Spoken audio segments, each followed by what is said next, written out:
আসসালামু আলাইকুম। আমি কাজী আসমা। আপনারা সবাই অনেক অনেক ভালো আছেন। আমিও ভালো আছি আলহামদুলিল্লাহ। আজকে একটি নতুন ব্লগ ভিডিও নিয়ে হাজির হয়েছি আপনাদের মাঝে।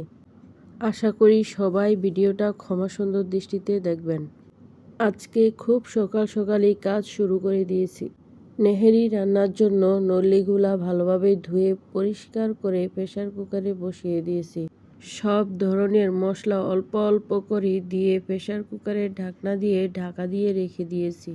চুলার আঁচ মিডিয়ামে রেখে একদম সফট হওয়া পর্যন্ত সিদ্ধ করে নেব। তারপর নাস্তার জন্য অপর চুলায় রুটির আটাটাও গুলিয়ে নিয়েছি। নেহেরি রান্নার নল্লিগুলা একদম সফটভাবে সিদ্ধ হয়ে গেছে। এখন সব ধরনের মশলা দিয়ে ভালোভাবে মশলাটাকে কষিয়ে নেহারিটাকে বাগার দিয়ে নিব। বাগার দেওয়া হয়ে গেছে, আমার নেহারি রান্না ডান। এর পাকে আমি রুটিগুলাও তৈরি করে নিয়েছি। এখন রুটিটাও সেঁকে নিব। এখন সকাল 10টা বাজে। আমার সকালের নাস্তা রেডি। এখন সবাই মিলে নাস্তাটা করে নিব। সবাই আমার ভিডিওটা ধৈর্য সহকারে দেখবেন, টেনে টেনে ভিডিওটা দেখবেন না। আমি ইউটিউবে নতুন, আমাকে একটু সাপোর্ট করবেন। আমার নেহেরি রান্নাটা কেমন হয়েছে সবাই কমেন্টে জানাবেন। সবার জন্য সকালের নাস্তাটা রেডি করে নিয়েছি। এখন আমরা সবাই মিলে নাস্তাটা করে নিব। সকালের নাস্তা শেষ করে এখন দুপুরবেলার জন্য রান্নাবান্নার আয়োজন করতে হবে। আজকে দুপুরবেলার জন্য বেশি কোনো আইটেম করি নাই।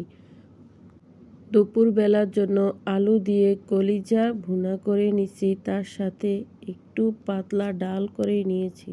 এই তো দুপুরের জন্য আমার রান্নাবান্না। দুপুরের খাওয়া দাওয়া শেষ করে বিকেলের দিকে ছাদে গিয়েছিলাম। ছাদের গাছগুলাকে দেখাশোনা করে কিছুক্ষণ সময় ছাদে ঘোরাঘুরি করে তারপরে কিছু ফল পেকেছিল সেগুলা নিয়ে বাসায় চলে আসলাম। ছাদ থেকে বাসায় আসতে আসতে মাগরিবের আজান দিয়ে দিছে। নামাজ কালাম আদায় করে একটু বাহিরে গেলাম। কিছুক্ষণ সময় ঘোরাঘুরি করে তারপরে আবার বাসায় চলে এসেছি।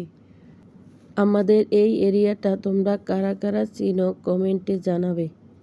বাসায় এসে ফ্রেশ হয়ে বসে পড়েছি আইসক্রিম খেতে। আমার ভিডিওটা যদি আপনাদের ভালো লেগে থাকে তাহলে লাইক, কমেন্ট, শেয়ার, সাবস্ক্রাইব করে দিবেন। আপনাদের সবার জন্য দোয়া ও ভালোবাসা রইল। সবাইকে আল্লাহ হাফেজ।